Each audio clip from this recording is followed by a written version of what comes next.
একটা পাখির পালকই বদলে দিতে পারে আপনার জীবন। বাড়িতে ময়ূরের পালক রাখেন? জানেন কোন দিকে রাখলে আপনার ঘরে অর্থকষ্ট দূর হবে? ময়ূরের পালক যদি কোনোভাবে ভুল দিকে রাখা হয় তাহলে বাড়িতে অশুভ শক্তি প্রবেশ করতে পারে। মেলা থেকে কিনে এনে রাখছেন বটে, যেখানে সেখানেই রেখে দিচ্ছেন।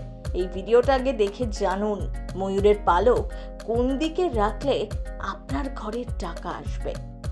ঘরের উত্তর পশ্চিম দিকের দেওয়ালে যদি ময়ূরের পালক রাখা হয় তাহলে বাড়ির বাস্তু দোষ কেটে যায়। বাড়ি থেকে নেগেটিভ এনার্জি দূর করতে হলে দুটো ময়ূরের পালক কোণাকুণি করে রেখে দিন। যদি কারোর কুনজরে আসেন বা কুদৃষ্টির কারণে আপনার জীবন নাজেহাল হয়ে গিয়েছে, তাহলে বাড়ির এমন জায়গায় ময়ূরের পালক রাখবেন যেখান থেকে সেটি দেখতে পাওয়া যায়। তাতেই কুনজর থেকে মুক্তি পাবেন। ময়ূরের পালকগুচ্ছ বেঁধে রাখুন উত্তর পূর্ব দেওয়ালে। এমনভাবে রাখুন যাতে বাড়ির সকলের নজরে সহজেই পড়ে।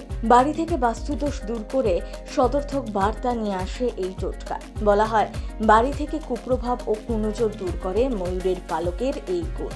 বাড়ির বৈঠকখানায় পূর্ব দিকে রাখুন ময়ূরের পালক। এই ময়ূরের পালক শ্রীকৃষ্ণের অতি প্রিয়, আর ছোট ছেলে মেয়েদের বালগোপাল বলেই মনে করা হয়। তাই ছোট ছেলেমেয়েরা যেখানে বসে পড়াশোনা করে সেখানে একটা ময়ূরের পালক রাখা অবশ্যই দরকার। সিল্কের কাপড়ে ময়ূরের পালক মুড়ে রাখতে পারেন। এই অবস্থায় এটি আলমারি বা টাকার বাক্সে রাখুন, তাতে আয়ও বাড়বে, অর্থ কষ্ট থেকেও মুক্তি পাবেন এই উপায়।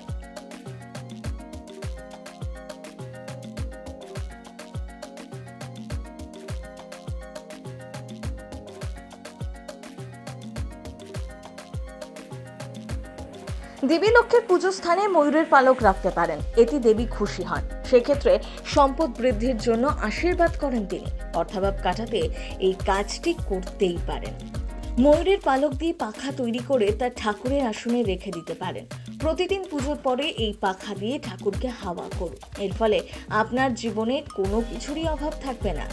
বাস্তু অনুসারে যে কোনো সোমবার 8টা ছোট ময়ূরের পালক নিন। এরপর এগুলো নিচ থেকে ধরে একসাথে বেঁধে ফেলুন।